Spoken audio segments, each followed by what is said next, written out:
your attendance.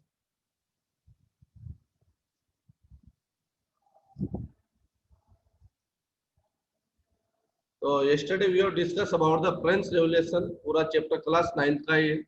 What were the ideas given during that period? In this we have discussed.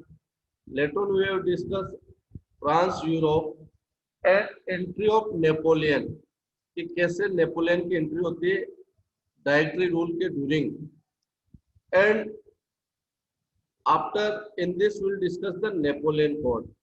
तो continue हम कर रहे हैं Napoleon code. Okay, तो Napoleon code civil code 1804 also known as the Napoleon code. और in this chapter will discuss about the Napoleon. Napoleon ने कुछ तो जो मेजरमेंट कुछ अच्छी चीजें की थी, no doubt. And in Napoleon code you want to expand the empire, you want to merge his empire, उसका जो किंगडम. क्योंकि इसलिए हम नेशनलिज्म जो यूरोप के बारे में पढ़ रहे हैं, it is not for one country. Earlier time क्या एम्पायर हुआ करते थे, यानी वन रूलर. जो यूरोपियन कंट्री मोस्ट ऑफ है, तो उनके कितनी कॉलोनीज कंट्री हुआ करती थी, उन अपने आइडियाज को स्प्रेड करते थे वो. और मोस्ट ऑफ जो कंट्रीज है जिन्होंने दूसरी कंट्री को कॉलोनियल बनाया है, this countries are European country. वो सब यूरोपियन ही है. कोई एशियन कंट्री, अफ्रीकन कंट्री या साउथ नॉर्थ अमेरिकन कंट्री ऐसी नहीं है जिसने कोई कॉलोनियल कंट्री बनाया हो. तो हम ये मान सकते हैं कि दे वर एडवांस टू अस. तो he introduce the many reforms. उसने कितने रिफॉर्म्स इंट्रोड्यूस किए.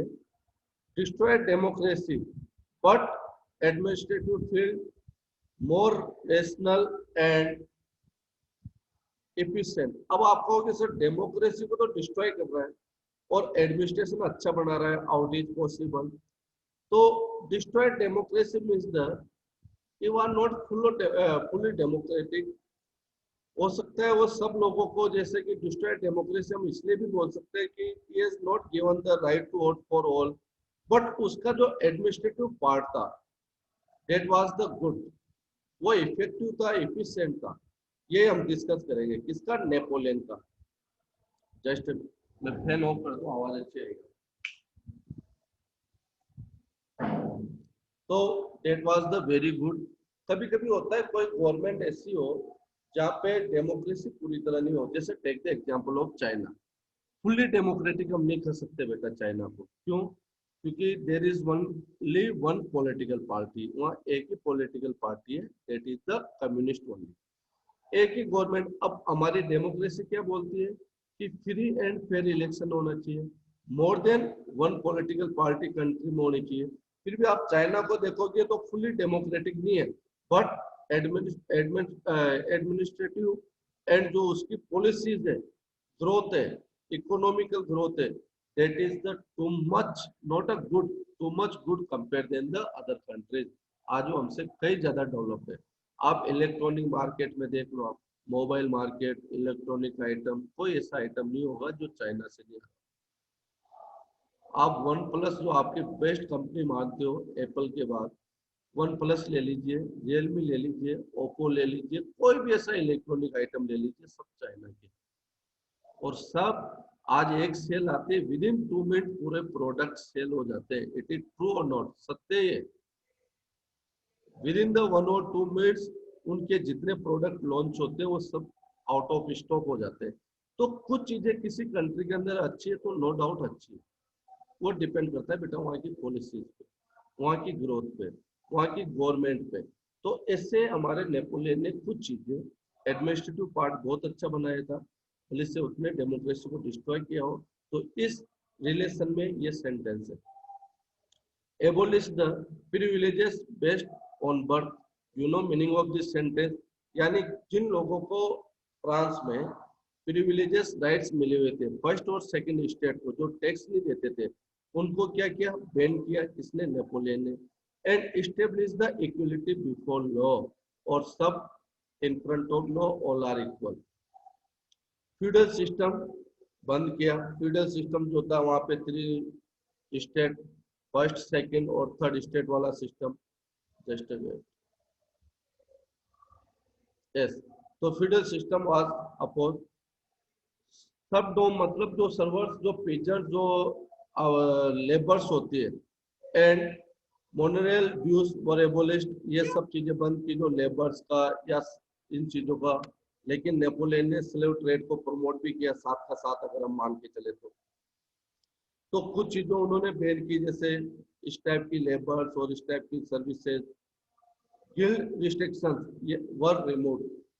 गिल्ड रिस्ट्रिक्शंस होता है कि जो हम यूनियंस बनाते हैं ना बेटा, जैसे ट्रेड यूनियन, कोई कमर्शियल और इंडस्ट्रीज की यूनियन है, लेबर ऑर्गेनाइजेशन यूनियन है, तो इन यूनियंस को क्या क्या रिमूव किया, were remove. Transport and communication systems were improvement. तो ट्रांसपोर्ट और कम्युनिकेशन सिस्टम को इम्प्रूव किया कि you want to grow the industrialisation. वो अच्छे से अच्छे एक इंडस्ट्रियलाइजेशन सिस्टम को रन कराना चाहता था, क्योंकि ये टाइम था इंडस्ट्रियलाइजेशन का। हो सकता है फ्रांस में थोड़ा ये लेट आया हो कंपेयर देन द यूएसए और Britain, but they want to introduce the industrialisation system. अब वो कब पॉसिबल होगा, जब when you remove the unnecessary taxes. Unnecessary taxes आप किसी कंपनी पे, किसी बिजनेसमैन, किसी इंडस्ट्रीज पे लगाओगे तो no one will be invest on the industries. Standardise weight measures, उसने एक ही यूनिट बनाई, जैसे कि आपकी बुक में एक एग्जांपल दे रखा है कि हर कंट्री, जस्ट मैं गेट लगा,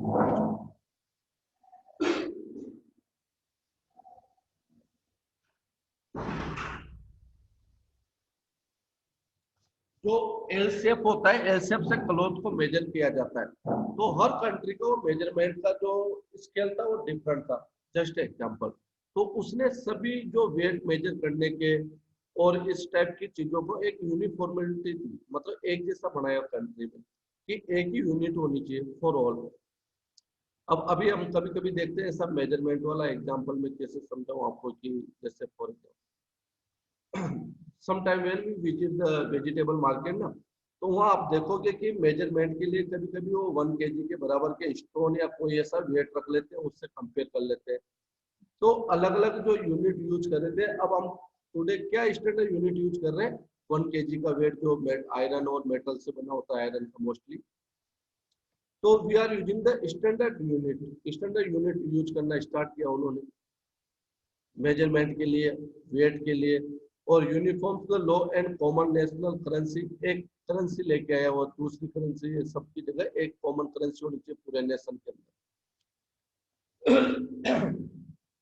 फ्रेंच आर्मीज और बेंगर्स ऑफ लिबर्टी, एक वो एक मतलब ऐसा इंसान था, अग्रदूत मानो, या एक ऐसा person who impose the liberty, एक लिबर्टी लेके आया, वो एक फ्रीडम लेके आया, लिबर्टी लेके आया। इंथुसिज्म सुन टर्न इनटू द हॉस्टिलिटी। अब इस पॉइंट को फ्रेंच आर्मी में कैसे लेके आए, इसको थोड़ा सा we can say in the details. Okay, see the this point.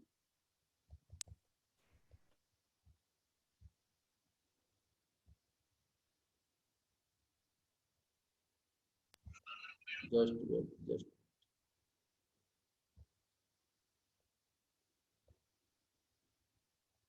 Just wait. I hope I send the slides on your।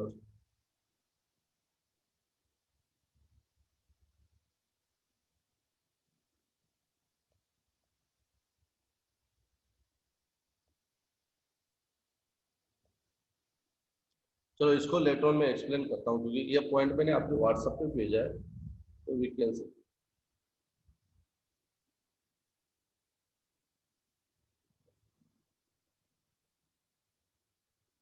अब कैसे इसको लेके आए वो, are you able to see the slide ना, स्लाइड दिख रही है आपको? Yes, Yes, sir. sir. Yes. Yes, sir. French army में आर्मिंगर्स कैसे लेके आए कि French army after the French revolution declared that they will free to the rest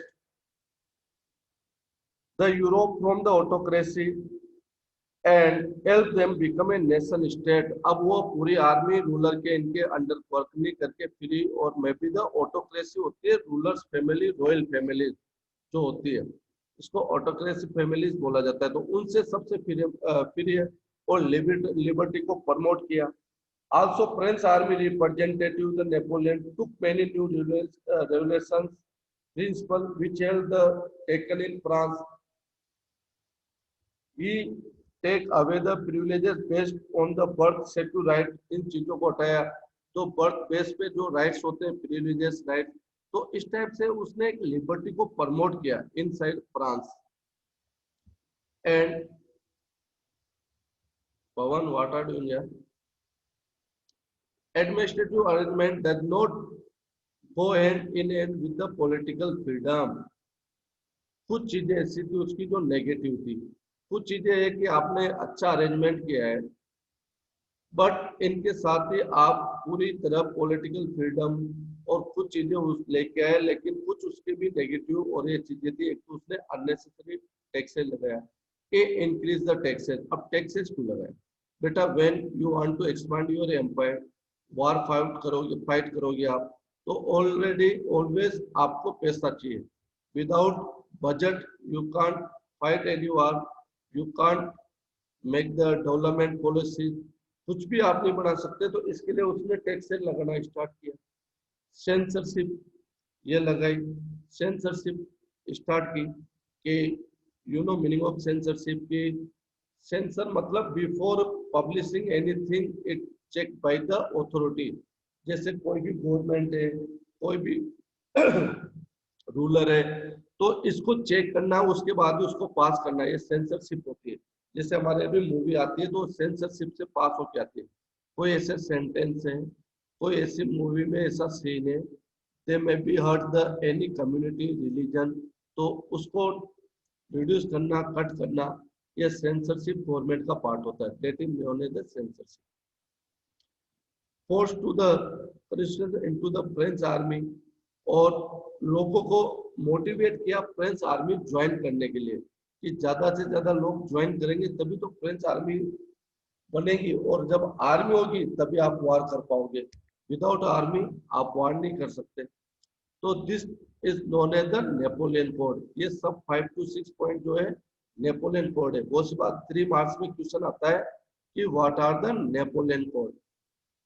तो in Napoleon code destroyed democracy but administrative part was the good.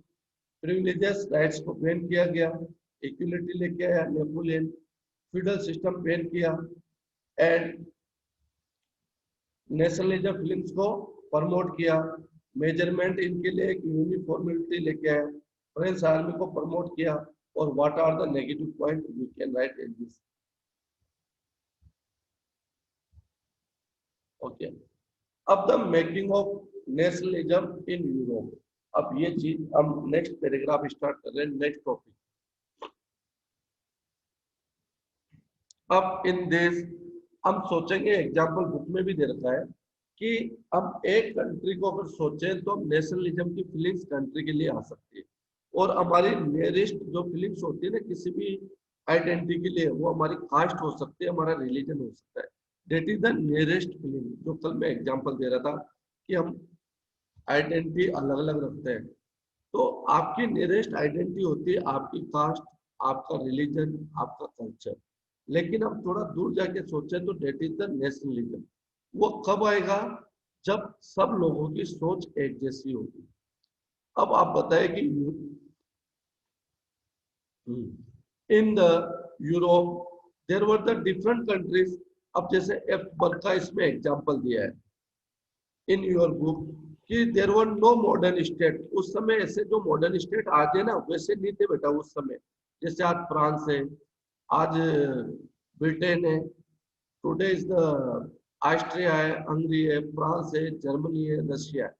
Such type of modern state नहीं थे. एक एम्पायर था, एक kingdom था पूरा का पूरा, जो एक कंट्री दूसरे को कैप्चर करती थी, अनेक्ट करती थी, और मे बी द कॉलोनियल बनाती थी. तो डेट वाज द एम्पायर. तो एक चीज सोचिए, today I am Austrian citizen.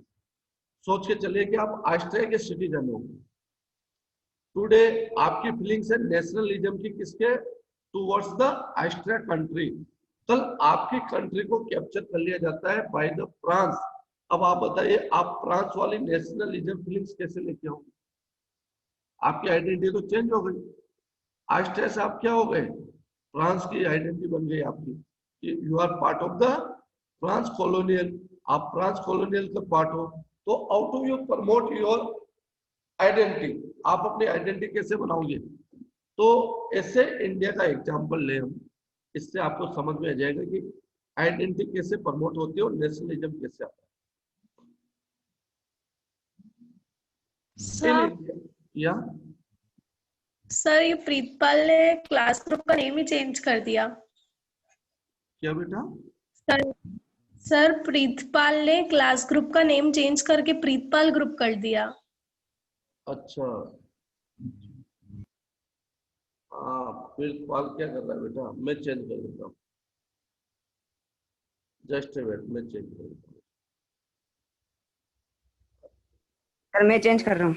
कर दे बेटा, मैं मत क्या करो, ऐसा मत क्या करो, आप मैच्योर स्टूडेंट हो बेटा, 10th में हो, दूसरे देखेंगे मजाक बनाएंगे अपनी, ऐसा कोई काम मत करो जिससे मजाक बने।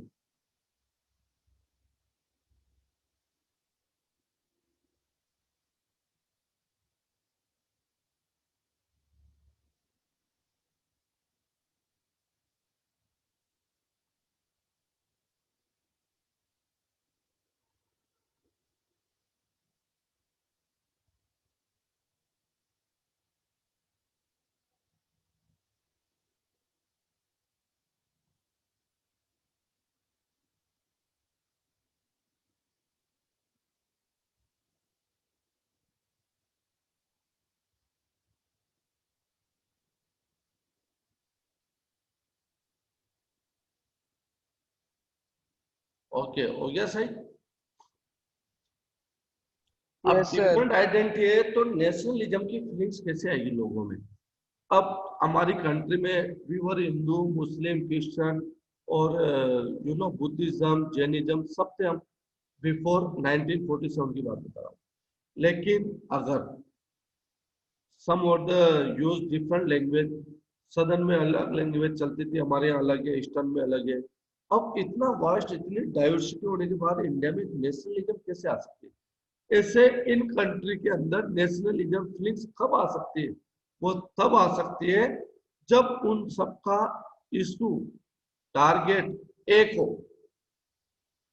गोल एक हो। तो हम सब इंडियन का गोल क्या था 1947 से before? What was the goal?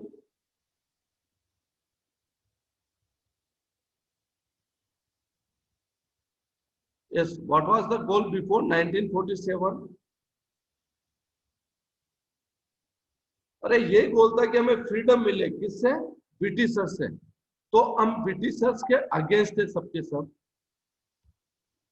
तो सबने मिलके ब्रिटिशर्स, हमारा गोल क्या हो गया कि हमें फ्रीडम चाहिए, कैसे भी मिले। तो हमारा अगर गोल एक हो जाए तो कितनी डाइवर्सिटी कंट्री के अंदर हो, एक नेशनलिज्म फीलिंग्स आ जाती है। तो ऐसे इन सब कंट्री का गोल क्या बन गया? Freedom, nationalism. ये फ्रीडम चाहते थे दूसरे कंट्री से, तो इनका एस्टेब्लिश नेशनलिज्म फीलिंग्स आई कहाँ पे? Inside the Europe. तो एग्जांपल आर गिवन, जैसे एप्सबर्ग है, ऑस्ट्रिया हंगरी है, including the Austria and the Bohemia country है। तो people speak the German, Italian, कुछ भी लैंग्वेज वो बोल रहे थे, कुछ भी डिफरेंट कंट्री में लैंग्वेज यूज करते थे, बट उनकी फीलिंग्स एक थी, दैट इज द फ्रीडम। तो ऐसी आइडेंटिटी में हमारी, वहां पे कोई कलेक्टिव आइडेंटिटी नहीं थी, बट आफ्टर दैट अगर गोल एक हो तो आपके पास एक नेशनलिज्म की फीलिंग्स आ जाएगी। तो अब इस टॉपिक को कंटिन्यू करने के लिए हम स्टडी करेंगे कि in Europe how the society was divided, Europe के अंदर सोसाइटी कैसे डिवाइडेड थी। तो aristocracy and the new middle class, इसमें एरिस्टोक्रेसी मींस द रूलर्स और देयर रिलेटिव, जो रूलर्स नवाब होते थे उनकी रिलेटिव फैमिलीज इसके पार्ट थे। एंड मिडिल क्लास, जो मिडिल क्लास, जो ग्रोइंग मिडिल क्लास था, जो रिच मिडिल क्लास जिनके पास अच्छा रिच रिच पर्सन थे, rich landlords, they were part of this group.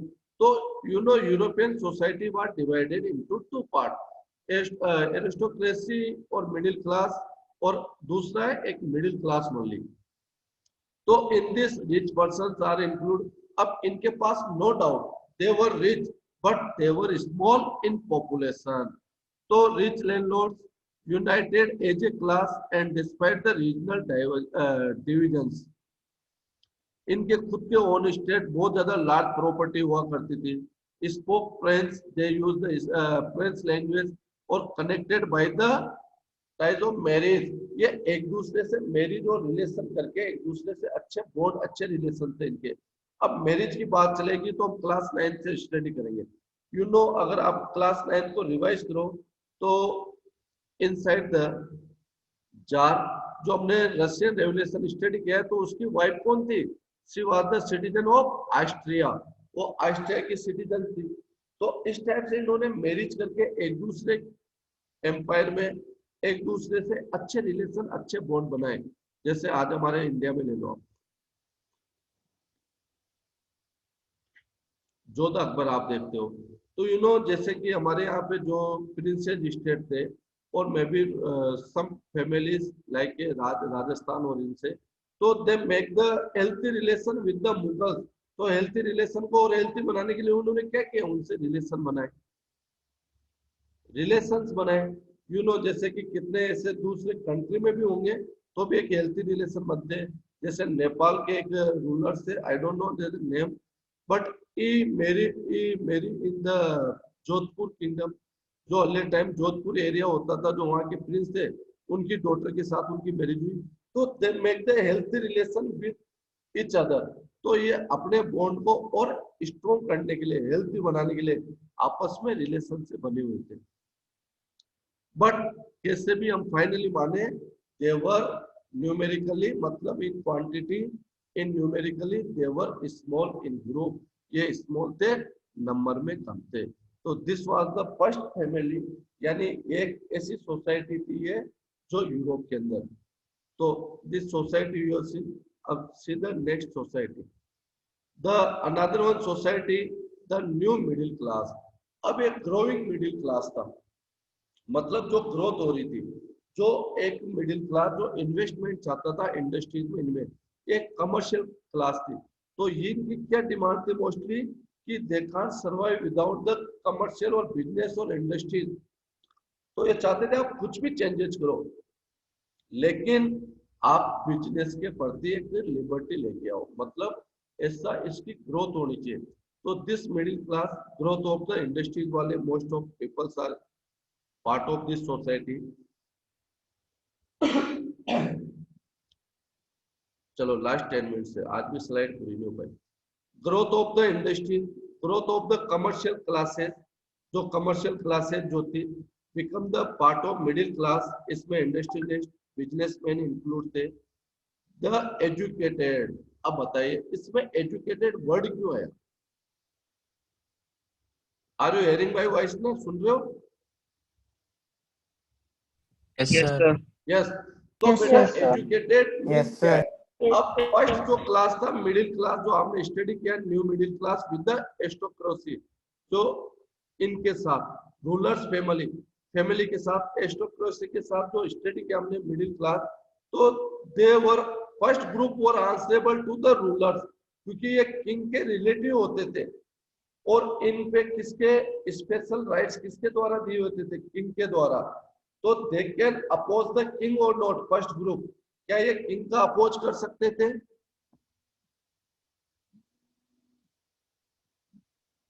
No, sir. No. No, sir. Yes. तो उनके पास प्रॉपर्टी थी, सब कुछ था, but they can't oppose the king. But यहाँ ये अंतर है न्यू मिडिल क्लास और उनके साथ वाले मिडिल क्लास में, they can oppose their voice, they can raise their voice. वो अपनी वॉइस को रेज और आवाज को बढ़ा सकते हैं, क्योंकि जब कोई भी इंसान बेटा एजुकेटेड होता है ना, तो he know about the what is the good for him और नॉट। तो he can start the raise the voice, और मे भी आवाज उठाना स्टार्ट करता है इनजस्टिस के अगेंस्ट। तो this group was the educated. ये ग्रुप क्या था? एजुकेटेड था। तो बहुत से जो लोग थे इस ग्रुप के अंदर, तो ये गलत चीजों को एक्सेप्ट नहीं करते थे, उसको अपोज करते थे। So this was the group who started the opposition against the privileges right. Liberal middle class demanded, क्या डिमांड की इन्होंने? नेशनल यूनिटी, एक जैसा फ्लैग हो, एक लैंग्वेज हो, एक जैसे नॉर्म्स हो, एक जैसे लॉ बने सबके लिए, एक यूनिटी होनी चाहिए, नेशनल यूनिटी की डिमांड की। And oppose the privileges aristocracy, इन्होंने जो बर्थ राइट जो वो मिलते हैं उनके अगेंस्ट है ये कि हम एजुकेटेड, हमें किसी का डर नहीं है, हम हमारे बारे में जानते हैं राइट्स क्या है, डेमोक्रेसी क्या है। तो दे डिमांडेड फॉर, तो ये सेकंड ग्रुप ऐसा था वो started the demand for national unity, but first group में ऐसा कुछ नहीं था। तो today dear student we have completed the post. I hope ये कंप्लीट नहीं हो पाएगा कि what was the liberal nationalism stood for, क्योंकि ये 3 पॉइंट में एक साथ ही क्लियर करूंगा आपके। तो tomorrow will continue with the rest of slide. ये स्लाइड ऑलरेडी मैं व्हाट्सएप पे आपके डाल चुका हूँ, तो आप इनको स्टडी कर सकते हो और कंटिन्यू कल हम लिबरल नेशनलिज्म के साथ कंटिन्यू करेंगे। अब आपको डाउट है, यू में भी आ सकते,